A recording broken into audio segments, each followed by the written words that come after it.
Hey up me ducks, it's Thomas and we're back with some UFC.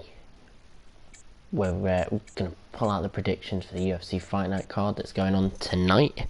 It's a bit close, weigh-ins have happened this time around, so I don't usually do it after the weigh-ins. Seems like everyone made weight apparently, which surprised me considering the lack of people making weight lately. But what we're going to do, I'm going to see if we can find Gastelum versus let's see if we can put Gastelum versus Vitor at fighting at middleweight, aren't they? No. Well, we can definitely get Vitor and Gastelum as well. There we go. So they're both going to fight at middleweight, and what I'm going to do is just let them get on with it. It is 5 rounds as well. And we're going to run down the card and we're going to chuck in our predictions. Now what I'm going to do as well is, which I haven't done before, so I'm going to throw my predictions into the what's the word, description box, and I'll put my predictions in the description box, so when you do watch this, if you're watching it and it's not live, you can just have a quick flick down and see what there is. What do we have here? So the first fight on the card is one that I don't really know either of the dudes. We've got Gareth McLellan and Paulo Borrachinha. I think that's how you pronounce that. It's his UFC debut against Gareth McLellan, and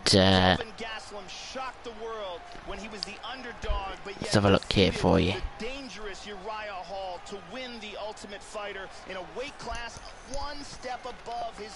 So it looks like McLellan is quite a submission specialist. 13 wins, 75% by submission. 75% by submission, 25% by KO. And then this Paulo Borrachinha,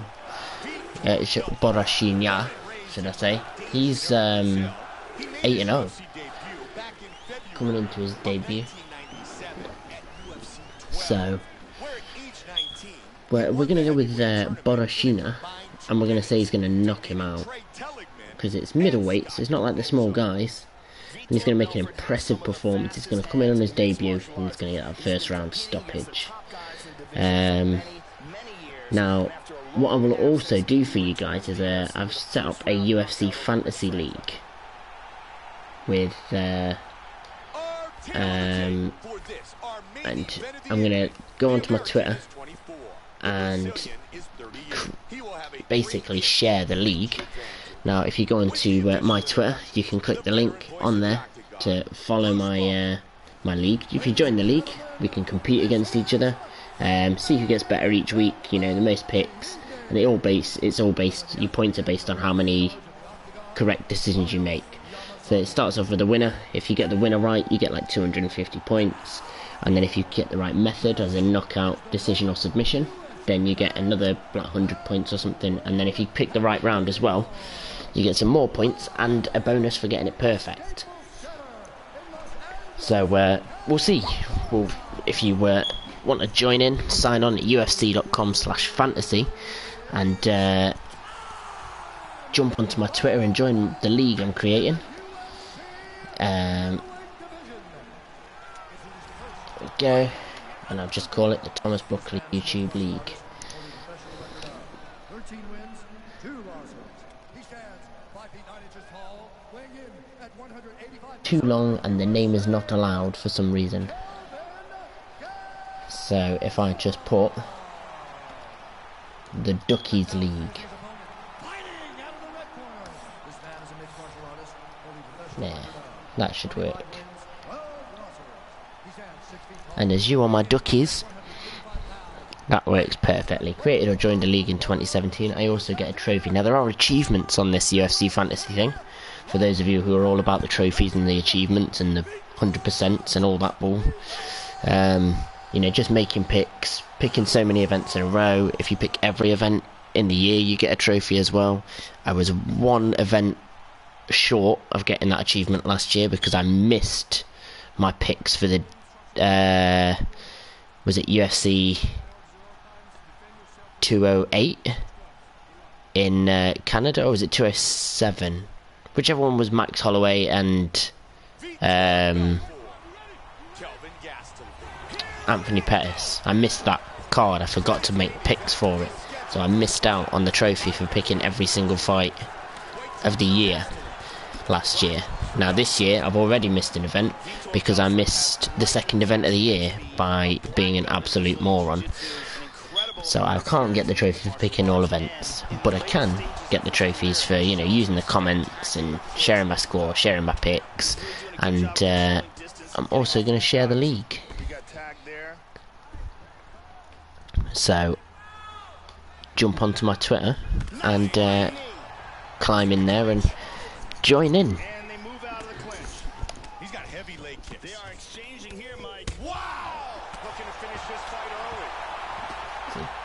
This is where I think the difference between sort of Belfort and Gastelum will come up.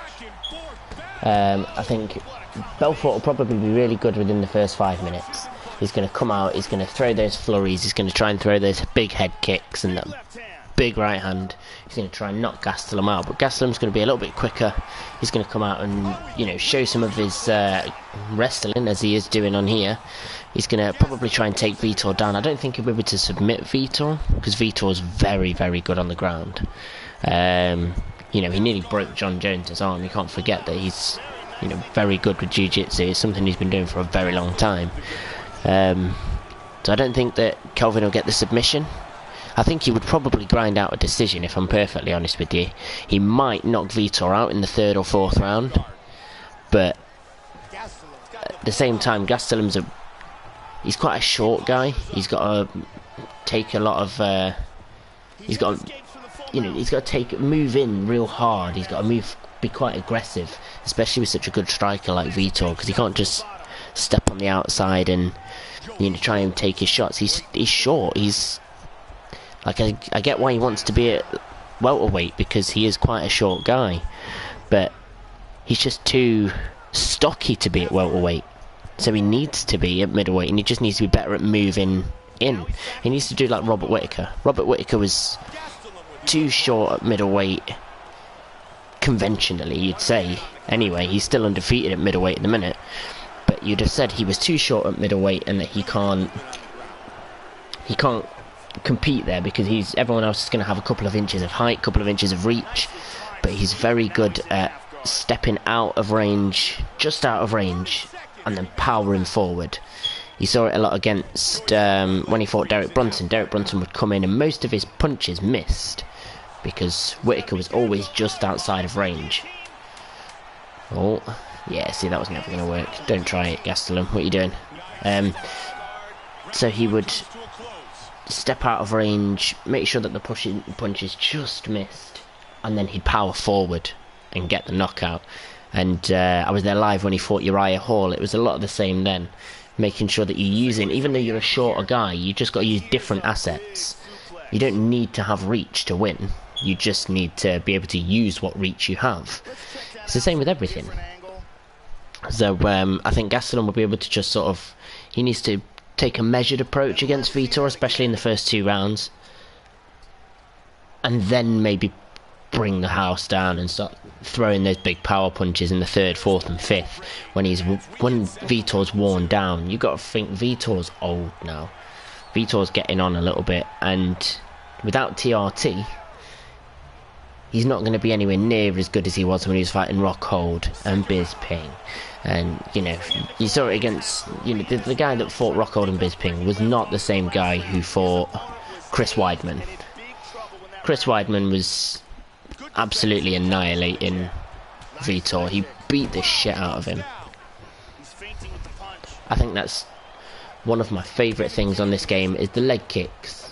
When you throw a leg kick and somebody throws a high kick and you just kick their feet out from under them, the funniest fucking ragdoll movement in this game. So let me tweet out this video for a start.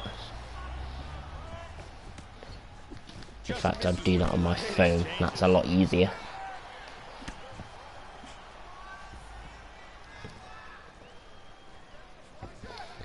So, where were we? I started analysing a different fucking thing. Join my league and play UFC Pick'em. Click the following link. And I'll just add the word duckies on there. He's got the full mount, Joe. Hip escape, nice hip escape. And I thought, And there's a reversal.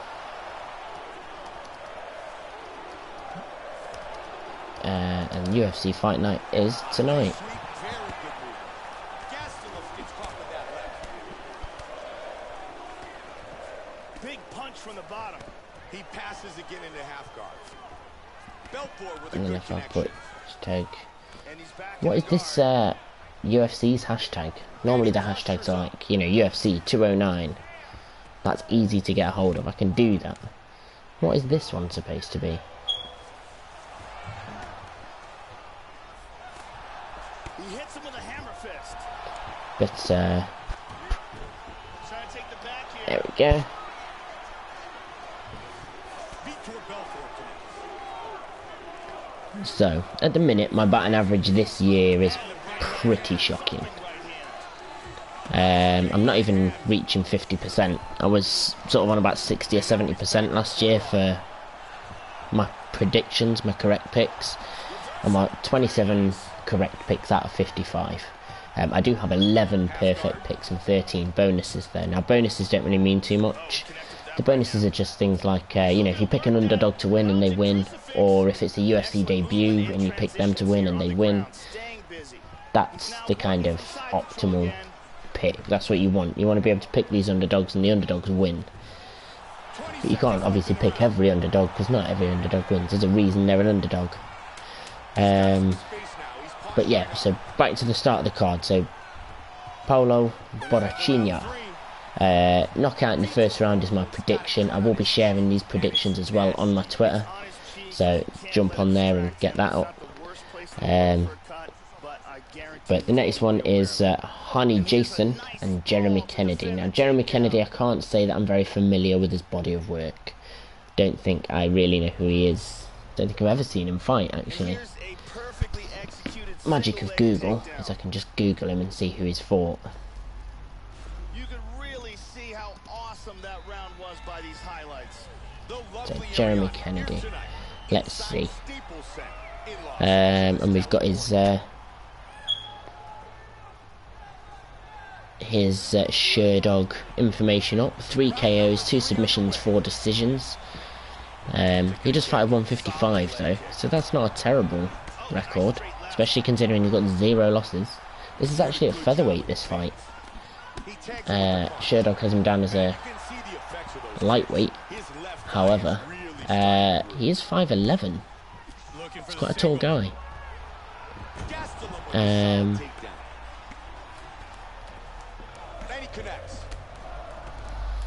So he did fight in the UFC. He fought on the Maia vs Condit fight card against Alessandro Ricci, who just fought in the last fight card, I think. But that's his only UFC appearance, and he won by decision. So we're gonna see. Honey Jason is a name that I recognise, and if I recognise a name, that is generally a good thing. So let me just. It might just be because his name is spelt Ronnie and his name is Honey Jason. Or Honey Mariano Bezerra. Often billed as Honey Jason, so that's not even his real name.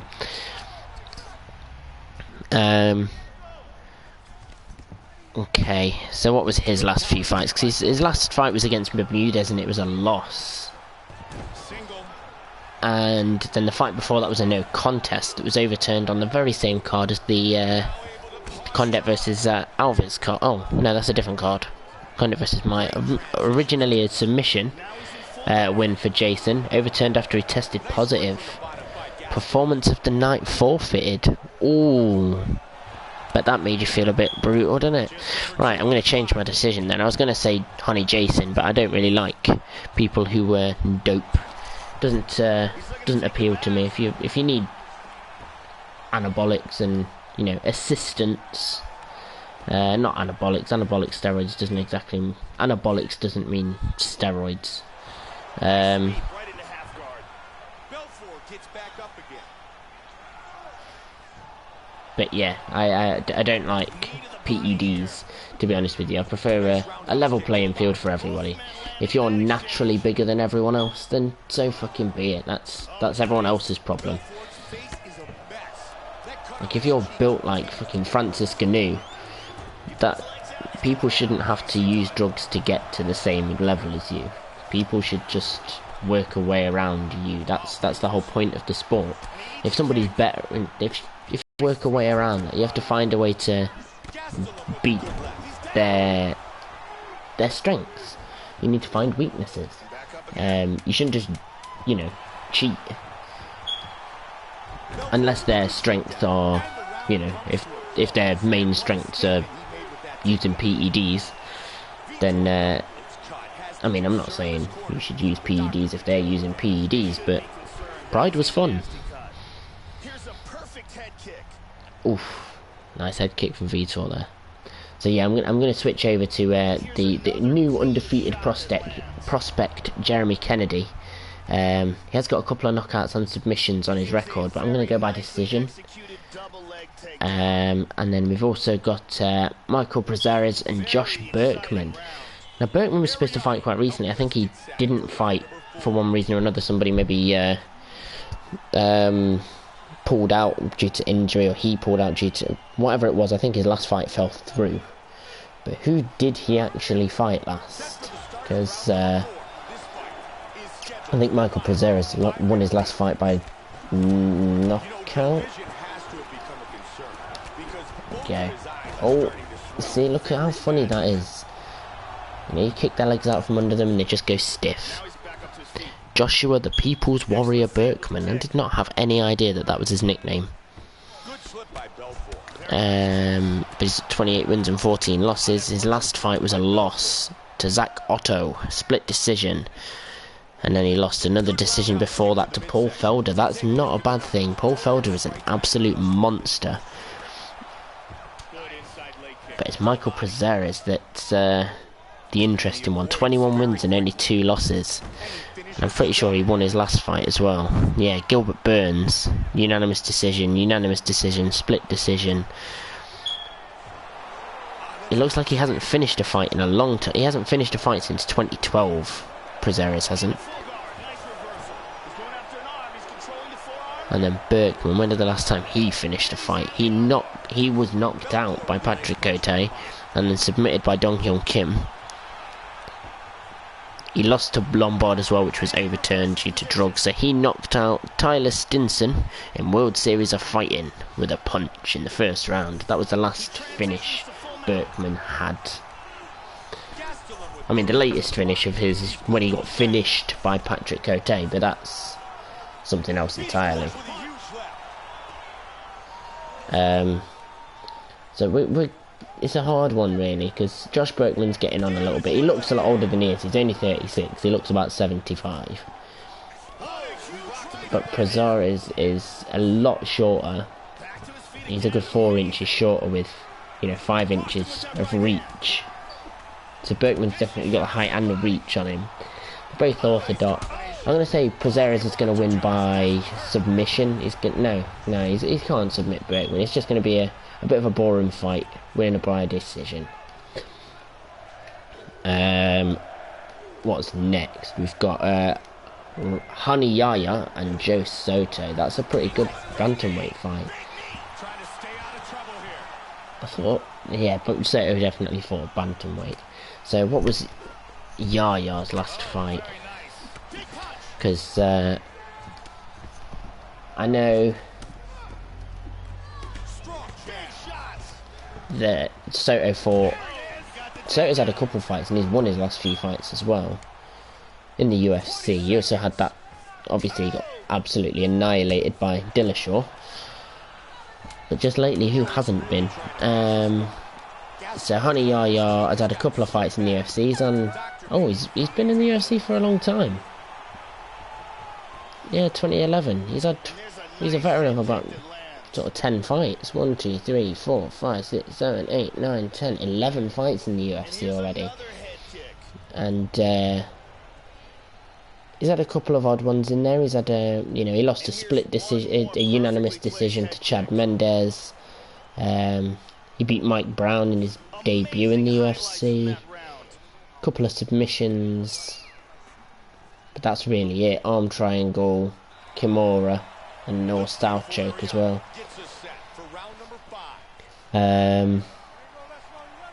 So, I mean, if it's going to be finished, it's going to be by a submission, let's face it, because Joe Soto's not knocking anybody out anytime soon. But,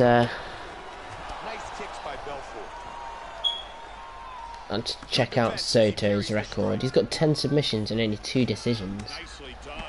So it's not like he's awful. He's actually pretty good. This Belfort Gastelum fight's going. Wouldn't have thought that the computers would have took it to the distance, but you know, the dog's dreaming, bless him. You can hear him just having a little dream.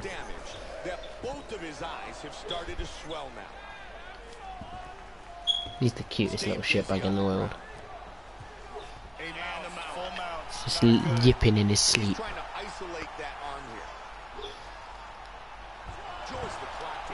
Oh.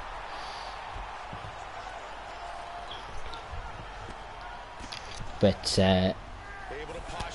we'll say, because Soto's been around the block a few times, but Yahya's been in the UFC for a long time. They're the same height. Yahya's got a little bit of reach. They're both really good with their submissions though. We'll say that Soto takes in fact, we're going to say that Soto gets the knockout in the 3rd round. He's going to, you know, bob and weave, make sure that he doesn't go down. If it goes down to the ground, he's got the skills to sort of keep it standing if needed. But he'll also, you know, stand up for himself and make sure that he doesn't get submitted. And then he'll take out the late knockout. It would be a TKO. It's not going to be a straight one-punch knockout. The bantamweights, for fuck's sake. But what have we got next? We've got Sergio Moraes and David Ramos. Now, Ramos is somebody I've heard of. Moraes. 11 fights. 15 fights. 11 wins, 3 losses, 1 no contest, and then Ramos is 6-1. Both again submission guys. These Brazilian dudes are all about the submissions. They're Brazilian Jiu-Jitsu. It seems to be quite popular down there, I suppose you could say. Joe Soto One Bad Mofo. That's his nickname on the fucking Sherdog website. No, it isn't. Who would honestly call himself that? David Ramos. Side control. And this one goes the distance. Joe, that was an outstanding fight. Oh, I've got blood all over my ring. I split my finger open. Here in this amazing flying knee. And again here in round 2, beautiful technique here. Times that strike perfectly. So, round 3, oh, this is easy enough. Oh, this is really helpful actually. So, well, the fights are not in order, but it's definitely easier for me to see what's going on. So, Max Griffin and Sergio Moraes. I thought it was supposed to be David Ramos. Why is Max Griffin in that place? 5 rounds, we go to the judges' scorecards for a decision. Hmm. Judge 1 scores this contest 48-47 Gastelum. Judge 2 scores it 48-47 Belfort. Oh, it's a split decision. 48-47 for the winner by By split decision.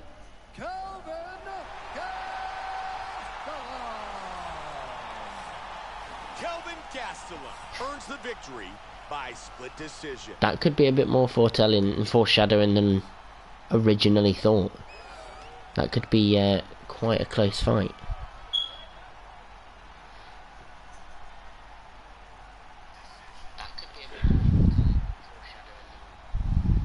And I still haven't shared this video on Twitter. I'm so useless. Right, next, what is the co-main on this fight? We've got our Shogun Rua versus Jean Villante, so we'll blast that one up for a quick 3 rounds. Hopefully I shouldn't take too much longer doing this. I'm going to say Moraes is going to get the decision win. I don't think they're going to submit, because they're both pretty good at submissions, if it is Davi Ramos that he's fighting. According to Sherdog, it's Max Griffin, but according to the UFC website, it's not. We need to go to light heavy. Oops, going the wrong way, I think. So we want Shogun, and then Villante. I think he's on here. There he is.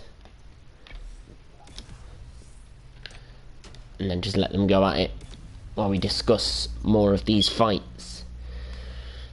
So, Moraes versus Ramos. I'm going to say Moraes by decision. Now we've got Francisco Trinaldo versus Kevin Lee. That could be good. We've got they're both about the same height, but Kevin Lee has got 7 inches of reach on Trinaldo. 7 inches is a long reach advantage to have when you're the same height. But Trinaldo is southpaw and pretty good. So this one's a toss-up, because Trinaldo's pretty good everywhere. He's just getting on a little bit now. He's 38 years old. So I'm it's risky. I'm gonna say Kevin Lee. And I'm going to say he's going to take a decision. It's going to be hard fought, but he's going to unanimous decision all 3 rounds. Because Trinaldo's not going to make it easy for him, but he'll probably be able to get the takedown, drag him around. Just make him his bitch, essentially. Who else do we have? Alex Oliveira versus the Dirty Bird, Tim Means. I love watching Tim Means fight. I really do. His Muay Thai is excellent. It's a lot of fun. And Alex Oliveira's ground game and his Brazilian Jiu-Jitsu is top notch. The Dirty Bird does have a height advantage, but not the reach. Oliveira has an extra inch on him. Although, don't take that out of context. Both got quite a few knockouts, not that many submissions, and they're both on par with each other. I'm going to say Means is going to get the knockout in the second. Is this a rematch? Haven't they already fought? This guy's an arm bar and a leg lock specialist. In every fight that you see him in the octagon, he looks to secure a limb and finish with a submission. Who did Tim Means fight last? Alex Oliveira, knee to the head of a grounded fighter. Yeah, I thought it was a rematch. Oh, I've been sat on my foot funny and now my foot's gone numb. Oh, Jesus Christ. Oh, there we go. Ow. The American Ow. is 30. The Brazilian is 34. Villante is 2 inches taller. The reach is identical. Bruce Buffer. Ladies and gentlemen, this fight is 3 rounds of the UFC light heavyweight division. Introducing first, fighting out of the blue corner. This man is a Muay Thai kickboxer holding a professional record of 24 wins, 10 losses. He stands 61. See, so the Dirty Bird does have quite a few knockouts, let's face it.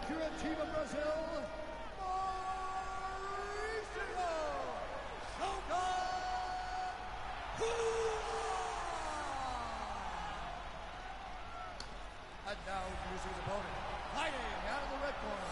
Mixed martial artist holding a professional record of 14 wins, 7 losses.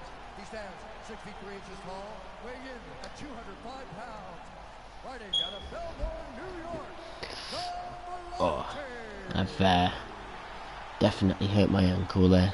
But And when the action begins, our referee in charge of the octagon is Dan Bergliata. yeah, we'll stick with the Dirty Bird. We'll keep that one up there. Dirty Bird, second round knockout. And then what else have we got? We've got Betch Correia versus Marion Reneau. And this is an awkward one. Marion Reneau has been kicking the shit out of bitches for ages. Correia has been knocking a few girls out as well. Now Correia has not been seen since she got knocked out by Rousey a while back, I don't think. Or she had one fight since then. I think she's had one fight. Whereas Reneau's had a couple. Yeah, she beat Jessica. Oh no, she's had two fights. She lost to Raquel Pennington as well in a split decision, and then beat Jessica I in a split decision. So I didn't realise she had two fights. I thought she might have had one.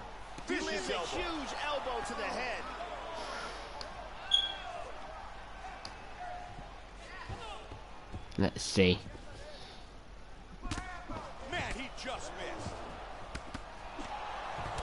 Oh, he's down. So Correia could see, they both got kind of similar records, you know, 7-2, 7-3, 10-2. But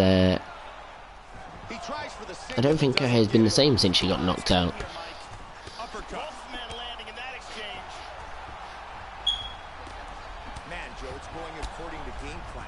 So I think I'm going to go with Reneau.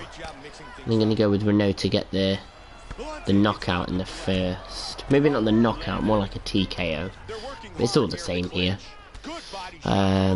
Formiga, Hussier Formiga versus Ray Borg. I'm sure he's another one whose name isn't Formiga, but that's the name he's got on here. Ray Borg and Formiga. He's in trouble. He's got a guillotine. Oh, he went in for the takedown and got trapped. That guillotine is locked in deep. He was going to get submitted by Villante. He did it. Wow. Use great technique to get the choke and get the win. Jean Villante is a bit of a beast though, isn't he? Let's face it. Edson Barboza versus Benil Dariush. Didn't realise that fight was on this card. Yeah, Formiga versus Borg. Let me pull up Formiga's record. It's yeah,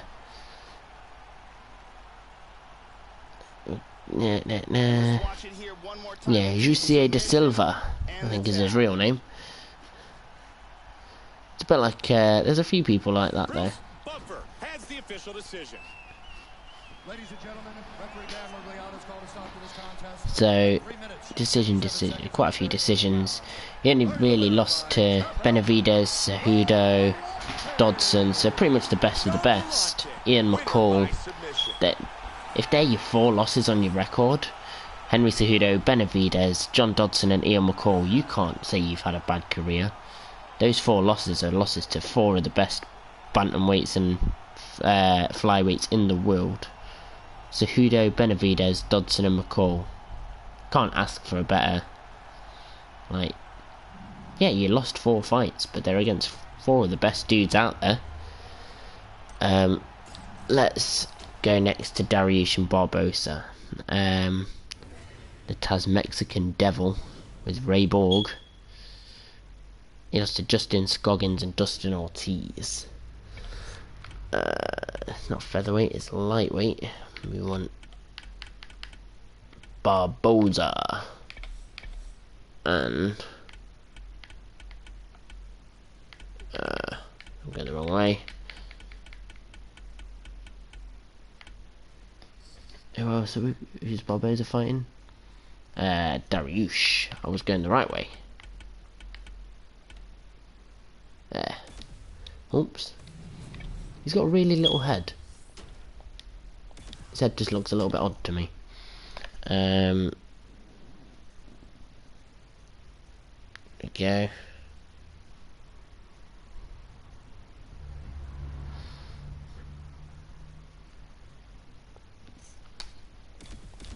Get them all all started. Pro 3 rounds, advanced to fight. Barboza could spin and wheel kick his face off. Could just murder him.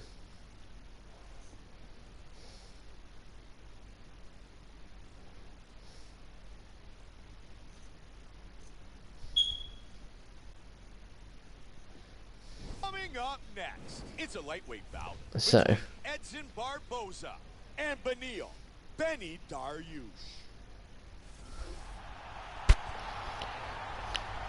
Benny Dariush and I think that'll be a pretty good fight. Benny Dariush looking to prove once again that he's one of the best in the world.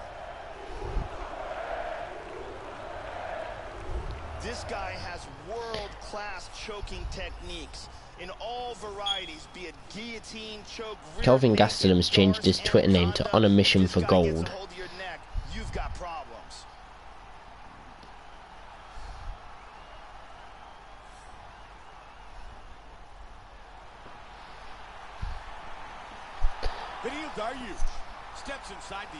So we're going to say, I'm going to go with Borg by decision.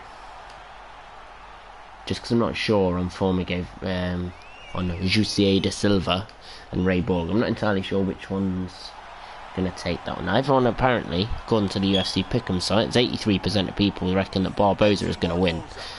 And 50% of those people reckon it's by a decision. But Dariush is a good guy. He's a pretty slick submission guy. Got a good striking game as well. He's from Iran.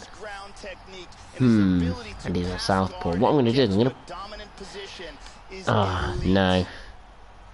I can't. I'm going to go by Barboza by knockout in the second round. Just because I would have picked Dariush if there was a tight matchup, not a tight matchup bonus, say an underdog bonus or anything like that. But it's equal either way. Everyone reckons Hua's going to beat the Villante. I don't see it going that way. Shogun Hua's really old now.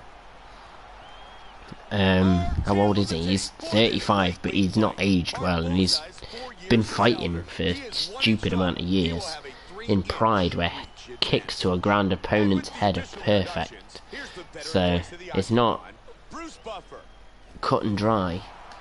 I'm going to go by Villante, but I'm also going to go by first round sub, just like the video just like the fight that we just had. And then last but not least, we've got Belfort versus Gastelum. Now Belfort is the underdog, but I'm not even going to take it. I'm going to go with Gastelum by decision, because like I say, I think he's got the skills, he's got the all-round skills, he's more well-rounded, he's a much more complete fighter than Belfort is, and he's a lot younger, and he's, you know, he's game, he's ready to go. They're both southpaw as well. So 77% of people think Gastelum's going to win, and 75% of those people think he's going to knock him out. Now I don't think a knockout's too much to ask of Gastelum. I don't think he's going to knock out Vitor, but he's definitely gonna get in there and make a mess of him. I reckon Gastelum gets the decision, and it's a unanimous decision, and I wouldn't be surprised to see a 10-8 round on 10-8 or 2 in there. But the fights are going to be pretty good. It's definitely going to be worth watching. We're going to have some half decent fights in there. But let's see how Dariush and Barboza get on, because I think, unless any of you guys have got any other bits and pieces you want to add, any questions and stuff like that, we can go through. But Dariush is on top, and he's can kill Barboza at this point.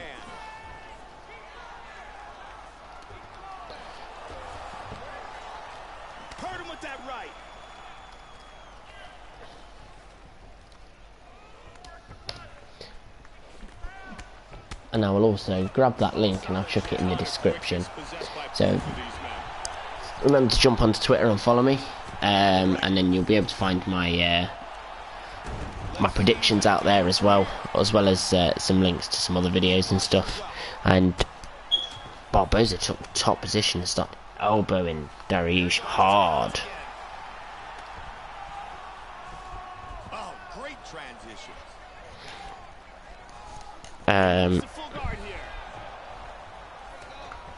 Dariush with good connection from the bottom. Caught him with the right. See, the ground game on this is really confusing. I don't really understand how any of it works. I just do my best. I just wiggle the analog stick a lot and throw punches, and that's about the best you're gonna get out of me.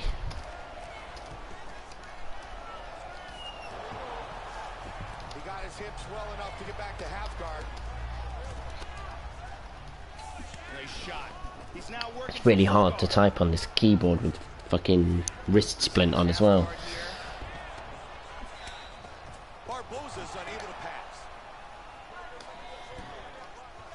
He's got some time to work here, 45 seconds.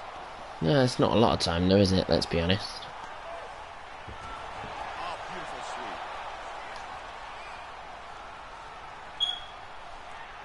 sweep. Just took the back.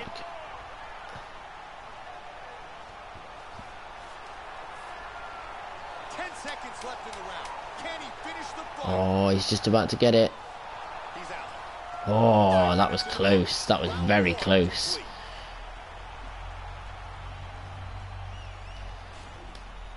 Here's a solid elbow to the head that lands. That made his arm go a bit weird. And here we see some really technical offense with submissions. And let's look at that from a different camera.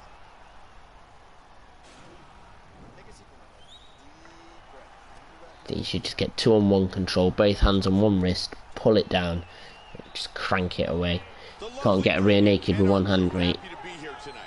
You can try, I suppose. Wouldn't be a bad thing to give it a go, but Second round. Joe, what was most impressive in that last round? Reneau Dariush's ability to keep this fight on the feet. Beautiful technique and timing in stuffing those takedowns in that round. Hit him with the jab. That's a good kick. Solid leg kick. Joe, he's landing at will. He missed. why haven't we seen any of Barboza's like trademark leg kicks? Gets caught with a kick. That's a nice punch by Dariush. Oh, that elbow. Oh, and he got taken down straight away. Outstanding takedown defense. Now he's inside control.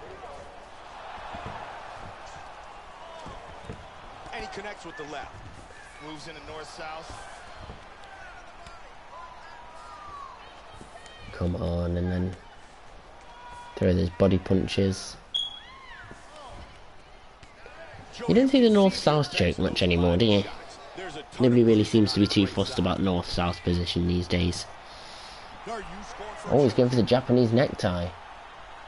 He's looking for the Japanese necktie here. What he wants to do is slide his arm under his opponent's arm and past his head. Then Oh, his hands to get strength and he tapped him out. Japanese necktie. he got the choke for the tap.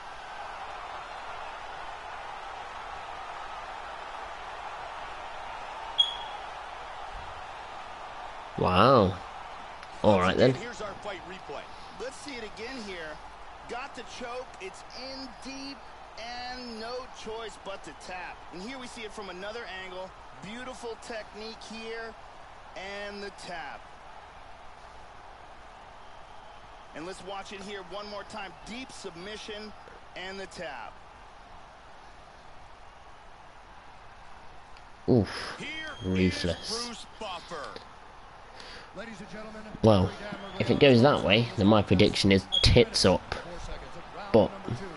Declaring the winner by tap out. anyway, guys, that's it for today. I will be updating the description and everything. It will tell you exactly who I'm going to pick. Remember to jump onto my Twitter, follow me, jump into the league on the UFC.com/fantasy and sign up, join the league, compete against me, see if you can do better than I can. I'm not the greatest, I'm not going to lie, but I'm pretty good at what I do. Remember guys, squeeze that like button if you enjoyed what you saw today, and subscribe to become a ducky and get notifications on any time I'm putting up new videos. Anyway guys, thanks very much for watching, and I'll catch you in a bit, peeps.